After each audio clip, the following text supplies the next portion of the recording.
es un salmo que estamos considerando, tiene varios versículos, les invito a ponerse de pie, aquellos que pueden hacerlo, una vez más, para la lectura.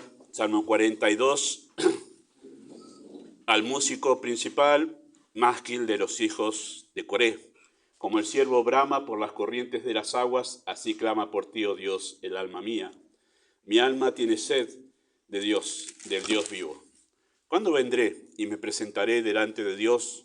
Fueron mis lágrimas mi pan de día y de noche, mientras me dicen todos los días, ¿dónde está tu Dios?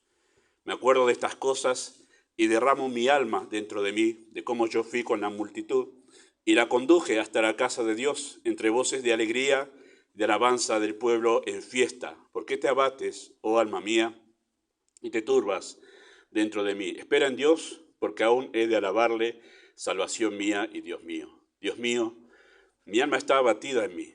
Me acordaré, por tanto, de ti desde la tierra del Jordán, y de los hermonitas desde el monte de Mizar. Un abismo llama a otro a la voz de tus cascadas, todas tus ondas, y tus olas han pasado sobre mí. Pero de día mandará Jehová su misericordia, y de noche su cántico estará conmigo, mi oración al Dios de mi vida. Diré a Dios, roca mía, ¿por qué te has olvidado de mí? ¿Por qué andaré yo enlutado por la opresión del enemigo? Como quien hiere mis huesos, mis enemigos me afrentan, diciendo cada día, ¿dónde está tu Dios? ¿Por qué te abates, oh alma mía? ¿Y por qué te turbas dentro de mí? Espera en Dios, porque aún he de alabarle, salvación mía y Dios mío. Amado Padre, una vez más, oramos encomendando a la guía de tu Espíritu, tu palabra. Tú eres poderoso y soberano para usarla de maneras que nosotros no pensamos. Ni tampoco sabemos el alcance que puede tener este mensaje. Por eso oramos, Padre, que tú obres de manera poderosa, que nosotros podamos hablar con esta convicción y esta certeza de que el efecto, el resultado de la palabra está en tu mano. Así que rogamos que lo uses para salvar y también para edificar. Confiamos que tú puedes hacerlo así. Aquieta nuestros corazones y nuestros pensamientos para que podamos oír al Espíritu hablando dentro de nosotros. En nombre de Jesús. Amén. Bueno, pueden tomar asiento. Muchas gracias.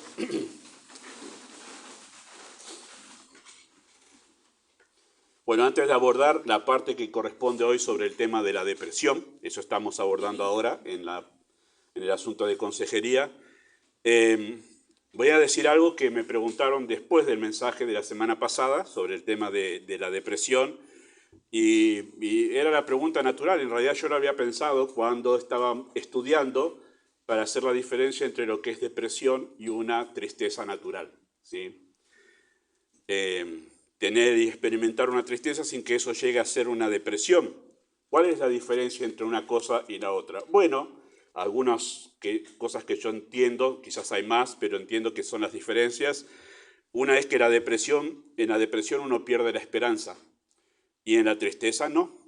Una tristeza natural no, uno puede estar triste sin haber perdido la esperanza, ¿sí? Por ejemplo, uno experimenta, qué sé yo, la pérdida de su trabajo. Si uno tiene convicciones bíblicas, sabe, bueno, esto viene de Dios, el Señor sabe por qué, y Él guía otra cosa. Ahora, la pérdida de algo como un trabajo causa tristeza, ¿verdad? Uno se pone un poco preocupado, pero si uno tiene convicciones bíblicas, sabe decir, bueno, y el Señor proveerá. Entonces uno tiene la tristeza natural de un evento difícil, pero no cae en la depresión porque tiene esperanza. ¿Cuál es la esperanza? Que Dios está en control. Está una de las diferencias entre depresión y tristeza natural. Bueno, la otra es que la depresión despierta pensamientos conflictivos y conduce a otros pecados, no así la tristeza. Uno puede estar triste por algún evento que le ha pasado difícil, y está bien, porque son nuestras emociones que reaccionan ante un evento. Pero a diferencia de la depresión, la tristeza natural no te lleva a pensamientos conflictivos, y dentro de esos pensamientos conflictivos sentimientos conflictivos, hay un montón de cosas que podemos poner ahí: la amargura, la envidia, los celos, la ira, bueno, todas esas cosas conflictivas que despierta la depresión. No así la tristeza natural. Uno puede estar triste y no necesariamente estar experimentando sentimientos conflictivos con uno mismo y con otros, ¿verdad? Y además la tristeza natural no conduce a pecados, aparte de lo que es la depresión en sí, ¿no? Hemos mencionado, y ya la semana que viene, Dios mediante, me toca hablar sobre eso, y es que cuando uno cae en depresión abre la puerta, porque vamos a hablar de la bendición y los peligros de la depresión. Y uno de los peligros de la depresión es que abre la puerta a un montón de otros pecados, porque uno baja la guardia cuando uno está depresivo. Y a uno ya no le interesa guardarse puro. Cuando uno baja la guardia en su vida espiritual, ya no le interesa ni la gloria de Dios, ni qué piensa Dios, ni si esto ofende a la iglesia, no le importa nada. Entonces abre la puerta para un montón de pecados. No así la tristeza. La tristeza natural nos mantiene estables, firmes en la vida espiritual, ¿sí? Y lo otro que he notado es que la depresión paraliza, no así la tristeza, ¿sí? Uno puede, vamos a mencionar algo un poquito igual en el estudio de hoy, pero uno puede tener la tristeza natural y seguir con su vida, no necesariamente quedarse encerrado en su casa o en su habitación sin fuerzas para salir, ¿sí? La tristeza natural lo que hace es que yo puedo seguir tranquilamente con mi vida. No así la depresión me encierra, me quita el estímulo, esa es la palabra, me quita el estímulo para poder hacer cualquier cosa, ¿sí? Entonces esas son las diferencias entre la tristeza natural y lo que es una depresión, y seguramente hay más cosas, pero eso para tener en cuenta, ¿sí? Así que ya hemos hablado nosotros en cuanto a la depresión la semana pasada, que la hemos definido a la depresión como la pérdida generalizada del interés. Eso es la depresión, ¿sí?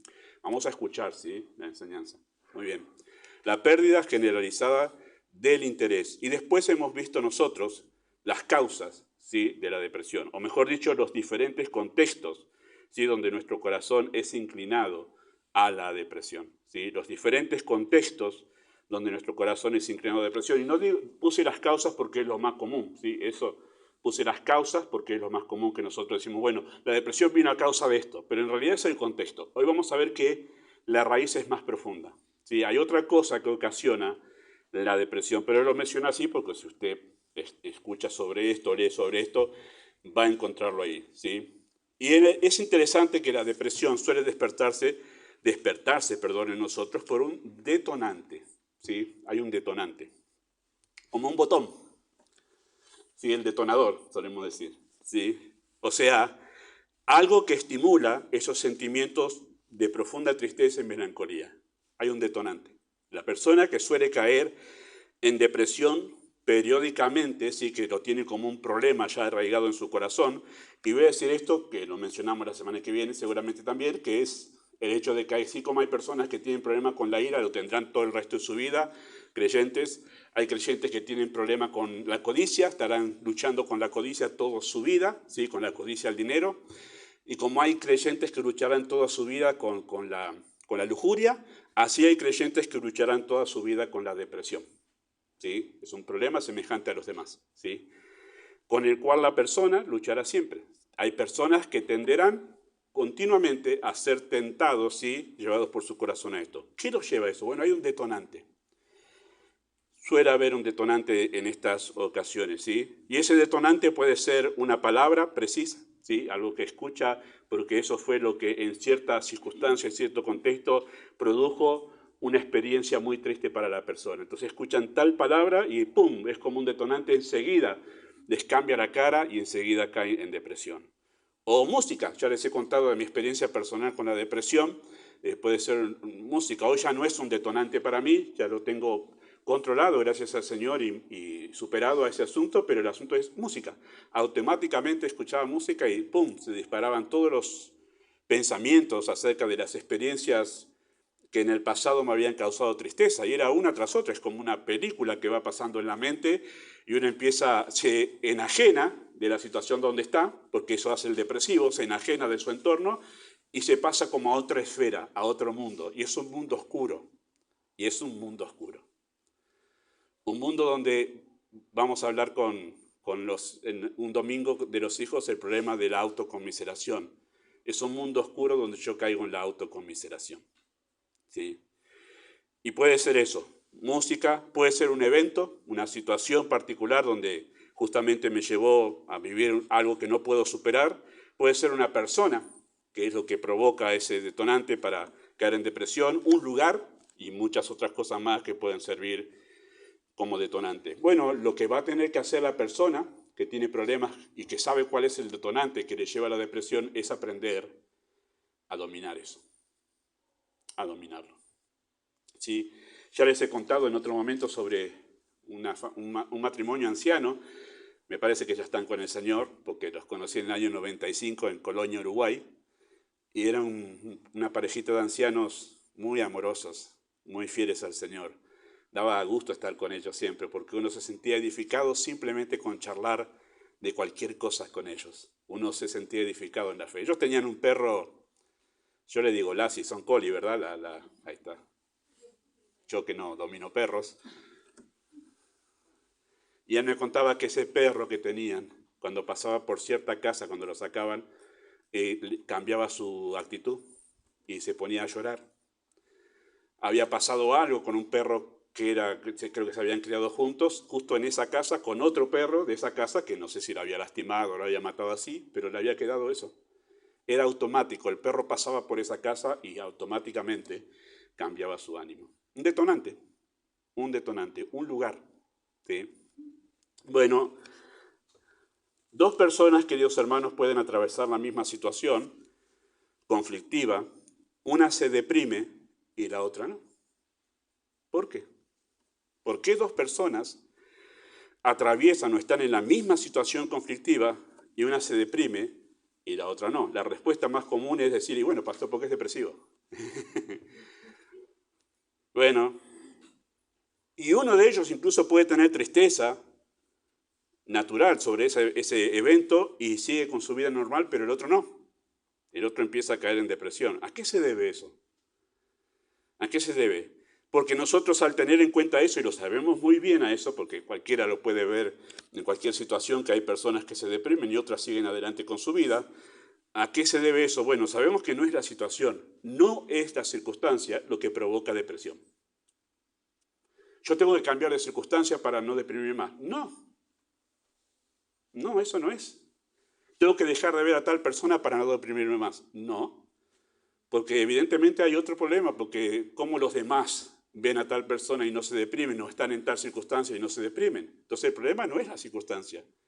El problema no es la circunstancia, vamos a decirlo así en el uso de que estamos dando estas palabras, no es el contexto. No es el contexto el que te lleva a la depresión. ¿Cuál es la causa de la depresión? Bueno, la ausencia de esperanza dentro del corazón. Eso es lo que provoca la depresión. La ausencia de esperanza. Uno se deprime porque no tiene esperanza dentro del corazón y cualquier circunstancia que viva que es adversa puede llevarlo a la depresión. El otro, como tiene esperanza dentro de su corazón, puede seguir con su vida normalmente.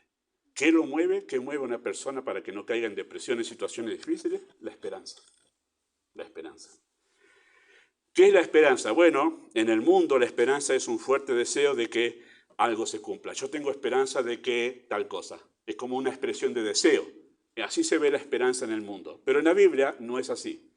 En la Biblia la esperanza es la certeza la certeza de que lo que Dios ha prometido, se cumplirá. Eso es esperanza. Yo estoy convencido de que lo que Dios prometió se va a cumplir. No tengo la expectativa, el fuerte deseo de que se cumpla, quizá. No, tengo la seguridad de que se va a cumplir. Y esa es mi esperanza. Esa es mi seguridad. La esperanza, desde el punto de vista bíblico, es una seguridad acerca de las promesas de Dios. Esa seguridad acerca de las promesas de Dios que se transforma en mi esperanza es lo que me sostiene para no caer en un pozo depresivo en situaciones adversas. ¿Sí? Esa expectativa, porque eso es la esperanza, esa expectativa despierta sentimientos de paz, de gozo, de alegría, incluso en momentos en que otros se deprimen, el que tiene la esperanza en las promesas de Dios se mantiene, y eso es lo que asombra al mundo, hermanos. Eso es lo que asombra a las personas. ¿Cómo puede ser que perdiste a tu esposo en ese accidente trágico, o perdiste a tu esposa en esa enfermedad trágica, o perdiste a tus hijos? ¿Y cómo puede ser que todavía sigas ¿Cómo tenés aliento para seguir? Porque tengo esperanza en las promesas de Dios. Eso es lo que asombra al mundo y por eso nos hace diferentes a los creyentes del resto de los mortales. Que nosotros tenemos algo que sostiene nuestra alma y es la esperanza sólida en las promesas de Dios. ¿Sí? El salmista en el Salmo 42 estaba experimentando una serie de sufrimientos que justamente pusieron a prueba su esperanza, esas convicciones. ¿Sí? Si ustedes notan en el versículo 7, allí dice, un abismo llama a otro a la voz de tus cascadas, todas tus ondas y tus olas han pasado sobre mí. Me asombra la capacidad poética para poder expresar el salmista las situaciones que vivían. Él está diciendo que lo que estoy viviendo es como que estoy en un río torrentoso, ¿no? Esos los llamados rápidos, donde uno va el agua empujando con fuerza entre las piedras. Esa es la idea de esa imagen poética. Y él dice, estoy ahí como arrastrado por este río y una ola sobre otra, yo quiero salir, pero me viene una ola y me aplasta, y salgo y otra ola me aplasta. Esa es, todas tus ondas y tus olas han pasado sobre mí. Estaba experimentando una situación donde le pasó una y parecía que salía de esa y se le vino otra más. Y parecía que salía de esa situación difícil, pero se le vino otra más. Y por eso habla de todas tus ondas y tus olas han pasado sobre mí. No dejo de pasar tribulaciones. Es como diría uno en criollo, no pegó una, parece. Todas me vienen malas, dice. Bueno, esta es la experiencia del salmista. Estaba pasando situación difícil tras situación difícil. Tribulación tras tribulación. Eso es lo que estaba pasando aquí el salmista. Por eso estaba tentado al abatimiento. Y por eso se pregunta a sí mismo, le pregunta a su alma porque está asombrado de lo que está pasando dentro de él. ¿Por qué te abates, oh alma mía? Y te turbas, no debería ser así. Él tenía firmes convicciones. Y es interesante que en el versículo 9 y 10 él dice, diré a Dios, roca mía, ¿por qué te has olvidado de mí? ¿Por qué andaré enlutado por la opresión del enemigo? Como quien hiere mis huesos, mis enemigos me afrentan, diciéndome cada día, ¿dónde está tu Dios? No sabemos todas las experiencias que estaba pasando mal, pero una sí sabemos. Había enemigos que lo estaban acosando y que además por lo que estaba pasando le estaban diciendo, mira vos lo que te pasa. Y vos me decís que tu Dios es un Dios que te cuida. ¿Dónde está tu Dios ahora en este momento? ¿No? La clásica acusación de Satanás para con los suyos. ¿Por qué sos fiel a Dios? Y mira cómo te tiene. Debería tenerte bien tu Dios. No deberías pasar necesidad. Estaba sufriendo acoso para que su esperanza sea sacada de su corazón. ¿Sí? Estaba pasando esto. Además de todo esto, queridos hermanos, lo más difícil me parece a mí del salmista es que estaba experimentando el silencio de Dios. Noten versículo 1 al 4 del Salmo 42. Dice, como el ciervo brama por las corrientes de las aguas, así clama por ti, oh Dios, el alma mía. Mi alma tiene sed de Dios, del Dios vivo. ¿Cuándo vendré y me presentaré delante de Dios? Fueron mis lágrimas mi pan de día y de noche, mientras me dicen todos, ¿dónde está tu Dios? Me acuerdo de estas cosas y derramo mi alma dentro de mí, de cómo yo fui con la multitud y la conduje hasta la casa de Dios entre voces de alegría y de alabanza, entre el pueblo en fiesta. Interesante que es de los hijos de Coré. Hugo me hizo notar el sábado pasado, que siempre decimos el Salmo de David, pero en realidad es de los hijos de Coré. Uno por costumbre dice, pero es de los hijos de Coré, que era el grupo encargado en el templo de ocuparse de la música. Y por eso él habla de yo tenía un ministerio. Evidentemente en este momento, por diferentes razones que no comenta aquí, no estaba pudiendo llevar adelante este ministerio. Es probable que al estar triste y al estar abatido, es probable que le hayan dicho en este momento no, o quizá él mismo dijo, en este momento no puedo alabar a Dios así. Estoy terrible espiritualmente. Dios no me habla. Por eso es que digo, ¿hasta cuándo? ¿Por qué guarda silencio Dios? Espiritualmente estaba experimentando el silencio de Dios. Dios no le respondía a sus oraciones. Eso es lo que vemos en el Salmo. Así que había una situación compleja por la que estaba experimentando, no solamente de enemigos, sino que él estaba esperando una respuesta de Dios y Dios no se la daba. De que había diferentes situaciones que él estaba experimentando allí. Pero en medio de todo esto, de toda esta complejidad de adversidades, me gusta lo que él le responde a su alma. Porque dice en versículo 5 y en versículo 11, espera en Dios. Versículo 5, ¿por qué te abates, oh alma mía, te turbas dentro de mí? Espera, esperanza. Esa es la clave. esperanza. Versículo 11. ¿Por qué te abates, oh alma mía? Te turbas dentro de mí. Espera en Dios. Esperanza. Es como que él le dice a su propia alma, como un amigo le aconseja a otro, no pierdas tu esperanza en Dios. No pierdas tu esperanza en Dios. ¿Sí? Ahora, este ánimo que él mismo se da a su alma, no era como nosotros decimos, dale, dale, como damos ánimo sin tener fundamento en el estímulo que le damos. Dale, dale, que esto va a pasar y no sabemos qué decir, ¿no? A veces suele eso, que estamos con alguien que sufre y no sabemos qué decirle. Bueno, lo que él le dice a su propia alma, eres un sabio consejero para sí mismo, no es un mero sentimentalismo vacío. No está diciéndole, espera en Dios, dale, dale, palabras positivas nada más, ¿verdad? No es una mera expresión de deseo, sino que es una convicción basada en su propia teología. Él tenía una teología tan firme y tan sólida acerca de Dios que él tenía seguridad de una cosa, que dice versículo 8, pero de día mandará Jehová su misericordia y de noche su cántico estará conmigo y mi oración al Dios de mi vida. Esta era su esperanza. Ahora estoy terrible. Estas olas no me dejan respirar. Salgo para tomar un poquito de aire y me arrastran otra vez al dolor y a la aflicción. Pero yo estoy seguro de una cosa, de mañana mandará Jehová su misericordia. No sé cuándo va a ser, pero yo estoy seguro de una cosa, que Él lo va a hacer. Estaba convencido de la misericordia de Dios que no iba a faltar en su vida. ¿Cuándo iba a pasar? No lo sabía, pero esta era su esperanza. Su conocimiento de la misericordia de Dios se volvió una convicción que alimentaba su esperanza. ¿De qué esperaba? Que Dios tenga misericordia de mí. ¿Se acuerdan cuando David pecó, el salmo ese que cantamos hace un momento? Y que cuando llega el profeta Natán, entonces, no es en este pecado, perdón, en el del censo, el pecado del censo es ahí, donde Dios le da a elegir con qué lo va a castigar. ¿Querés que tus enemigos seas derrotado por ellos? Y no me acuerdo qué otro más, pero el tercero que él dice, bueno, caiga yo en las manos de Dios. Quiero que ese sea mi castigo, que Dios me castigue personalmente, caiga yo en las manos de Dios. ¿Por qué eligió eso David? ¿Se acuerda alguien del texto? Porque sus misericordias son muchas. Prefiero que Él me castigue personalmente, porque aunque me va a castigar, también va a tener misericordia de mí. Por eso quiero que me castigue Dios directamente. No me entregues a la mano de mis enemigos. Ellos no son misericordiosos como tú lo eres. Que me castigue Dios, porque sus misericordias son muchas. Y esta fue la esperanza del salmista. De mañana enviará a Jehová su misericordia. ¿Sí? Y es interesante que su oración en los versículos 1 y 2 y también versículo 9, aunque parecen una queja en realidad expresan la búsqueda de su esperanza en Dios. Porque él estaba experimentando el silencio de Dios, pero en el versículo 2 dice, ¿cuándo vendré y me presentaré delante de Dios? Estoy esperando eso. No estaba Dios respondiéndole, solemos decir esto, no siento la presencia de Dios en esta situación. Pero incluso en eso él sabía, sigo insistiendo y esperando en Dios aunque no lo veo. Es como cuando dijo Job, aunque él me matare, en él esperaré.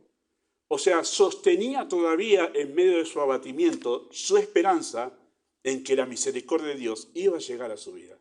No había perdido la esperanza. Incluso en el versículo 9 parece una queja. Roca mía, ¿por qué te has olvidado de mí? ¿Por qué andaré yo enlutado por la opresión del enemigo? Interesante que parece una queja, pero en realidad es yo todavía sigo esperando en tu misericordia. No se había alejado. Y eso es lo que expresa esa oración, interrogando a Dios a través de esa oración, ¿verdad? Así que, hermanos, la esperanza es la clave para la depresión. La esperanza es la clave para superar la depresión. Escuchen lo que dice Pablo en 1 Tesalonicenses 4:13. Dice, tampoco queremos, hermanos, que ignoréis acerca de los que duermen, para que no os entristezcáis como los que no tienen esperanza. ¿Cómo se entristecen los que no tienen esperanza? Caen en depresión. No tienen nada que sostenga sus almas. ¿Sí? No tienen nada que sostengan sus almas. Entonces, si la falta de esperanza es la causa de la depresión, podemos decir que la raíz más profunda de la depresión es la incredulidad. No es el contexto, no es una persona, no es una situación particular, sino que la causa de la depresión es la incredulidad. Esa es la causa de la depresión. ¿Y qué es la incredulidad? Bueno, es no confiar en la persona y la palabra de Dios. Eso es incredulidad. No confiar en la palabra y en la persona de Dios. Por eso el salmista se pregunta a sí mismo, ¿por qué te turbas y te abates dentro de mí? Espera en Dios. Tenemos convicción de quién es Él. Sabemos de su misericordia. ¿Por qué es una conversación como cuestionándose a sí mismo? ¿Por qué te abates si hay suficiente argumento en Dios para seguir esperando en Él? Tenemos fuertes convicciones en Él. Ese es el estímulo que el salmista da para no caer en ese pozo depresivo. La incredulidad es no confiar en la persona y la palabra de Dios. Y me gusta el ejemplo a mí, queridos hermanos, porque me parece que es uno de los más claros en el Nuevo Testamento, del caso de Abraham, que está relatado justamente en Romanos capítulo 4, verso 18 al 22. ¿Lo tienen ahí escrito? Sí, lo tienen ahí. Se dice así acerca de la fe de Abraham. Dice que él creyó en esperanza contra esperanza. ¿Se ha puesto a pensar qué significa eso? Creer esperanza contra esperanza. Bueno, significa que él creyó y tuvo esperanza cuando no había razones para tener esperanza. Cuando no había razones visibles en su contexto para tener esperanza. Eso significa, creyó en esperanza contra esperanza, es aunque yo no veo nada que yo pueda presentarte ahora visiblemente acá de que por esto vamos a tener esperanza, sí tengo esperanza igual. Sí tengo esperanza igual. Esa es la idea de esa expresión. Y sigue diciendo el texto acerca de Abraham, para llegar a ser padre de muchas gentes, conforme a lo que se le había dicho. O sea, su esperanza de que él iba a llegar a ser padre de muchas gentes estaba basada en lo que Dios le había dicho. Dios le había dicho, vos serás padre de mucha gente, muchas naciones saldrán de ti. O sea, no era una invención suya lo que estaba esperando de Dios. Dios se lo había prometido, no nació de Abraham. Entonces él confiaba en lo que Dios le había dicho, confiaba en la palabra de Dios. Conforme a lo que se le había dicho, así será tu descendencia. Creyó y estaba esperanzado en lo que Dios había dicho, la palabra de Dios. Y dice que no se debilitó en la fe, en esa esperanza. Bueno, ¿cómo se podía haber debilitado? Dice, al considerar su cuerpo, que estaba ya como muerto, siendo de casi 100 años, o la esterilidad de la matriz de Sara. Bueno, esto es revelador sobre la condición física de Abraham, porque es Pablo el que nos dice que su cuerpo estaba ya como muerto. No tenía mucho vigor, ¿sí? No era un hombre vigoroso, Abraham, ya cerca de los 100 años. Y el otro problema que era un impedimento para poder tener hijos, porque la promesa de Dios es que de ti, de tu descendencia, van a formarse muchas naciones. Una gran nación. Saldrán como las estrellas del cielo, como la arena del mar, en multitud. No se puede contar. El asunto es que él no tenía hijo, tenía que tener un hijo para que venga esa descendencia. Humanamente era imposible. Imposible. Biológicamente era imposible que esto suceda. ¿Sí? O sea, él no podía procrear a causa de su cuerpo, que no tenía fuerzas, pero aparte el problema era su esposa, en el sentido de que era estéril. Ninguno de los dos humanamente se podía pensar que iban a tener descendencia. ¿Sí? Pero dice que al considerar estas limitaciones en las que estaba él, dice que no se debilitó en la fe. Me asombra a veces los creyentes que suelen hacer muestra de una falsa humildad diciendo, no, es que yo no puedo. Nadie te dijo que vos podías. ¿Quién te dijo que vos podías? No se trata de que tú puedas, se trata de que Dios puede. ¿O acaso Dios nos elige porque podemos? No. ¿Quién te dijo que vos podías? No se trata, eso es una falsa humildad. Y es una manera de esquivar el bulto para no hacernos responsables de servir al Señor. No es que yo no puedo, no, es que no querés. Y usás tus limitaciones como una excusa. Pero Abraham no se debilitó en su fe al considerar sus propias limitaciones. Esto es imposible para Dios, pero yo igual confío que Él va más allá de mis propias limitaciones. Él puede hacer su obra más allá de mí mismo. Él no depende de mí, está diciendo Abraham. Y esa era su esperanza. Su esperanza era, Dios puede hacerlo, no importa si yo estoy muerto incluso, porque Él puede levantar hijos de Abraham desde las piedras, no importa, aún de la muerte, Él puede llevar adelante sus propósitos. Esa era su esperanza, no estaba en Él, sino en un Dios poderoso. Y esa era su esperanza, y eso es lo que sostenía Él en medio de una tierra en la cual nunca poseyó. Dice que no poseyó ni lo que ocupa el espacio de una pisada. No poseyó nada de lo que Dios le había prometido, pero él estaba esperanzado. Es decir, que caminaron en esta tierra, da un testimonio que ellos miraban más allá de las circunstancias en ese momento. Porque así debe ser el creyente en medio de su entorno y en medio de sus familiares. Mostrarles que no está gobernado por las circunstancias que vivimos en este momento, sino que miramos más allá, podemos ver más allá, más lejos. Y por eso podemos tener esperanza, más allá de lo que pasa en nuestro país, en nuestra situación familiar particular, en nuestra situación personal. Más allá de eso, miramos más allá. No importa la enfermedad que tengo, no importa las limitaciones que tengo, no importa la condición económica en la que estoy, no importa si no me quiere nadie. Miro más allá de mis circunstancias. Eso es lo que me sostiene. Esa es mi esperanza. No en mí, sino en Dios. Así que no se debilitó al considerar sus propias limitaciones. Y estas eran las razones para no tener esperanza, que dice esperanza contra esperanza. ¿Sí? Y dice que tampoco dudó por incredulidad de la promesa de Dios, sino que se fortaleció en fe, dando gloria a Dios, plenamente convencido de que era también poderoso. No es que yo puedo en algún momento, no, Dios es poderoso para cumplir lo que Él dijo. Y eso es, su esperanza se apoyaba en el poder de Dios, por lo cual también su fe le fue contada por justicia. Queridos hermanos, la teología de Abraham, su teología, se convirtió en su convicción cuando la supo aplicar justamente a una situación real y esto resultó en esperanza. ¿Escucharon eso? La teología de Abraham, su conocimiento teológico de qué poderoso es Dios, se convirtió en una convicción cuando él la aplicó en una situación particular. ¿Cuál era esa situación particular? Que Dios le prometió algo, humanamente era imposible, él siguió obedeciendo, que su obediencia era la evidencia de que él confiaba en Dios, porque la obediencia es la evidencia de confianza en Dios.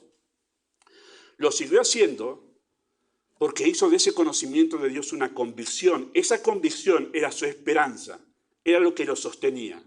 Muchos creyentes tienen mucho conocimiento y teología de Dios, pero eso no se ha vuelto sus convicciones. Tener conocimiento de Dios no significa que yo estoy convencido de que Dios es así.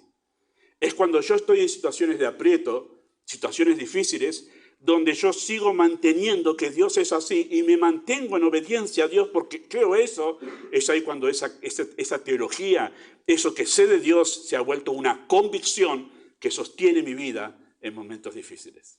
Así que hay una diferencia, hermanos, entre saber cosas y entre que eso sea mi convicción, que sostiene mi corazón aferrado en obediencia a Dios. ¿Por qué? Porque estoy esperanzado en Él. De la depresión, queridos hermanos, se sale con esperanza, pero con una esperanza cierta y poderosa.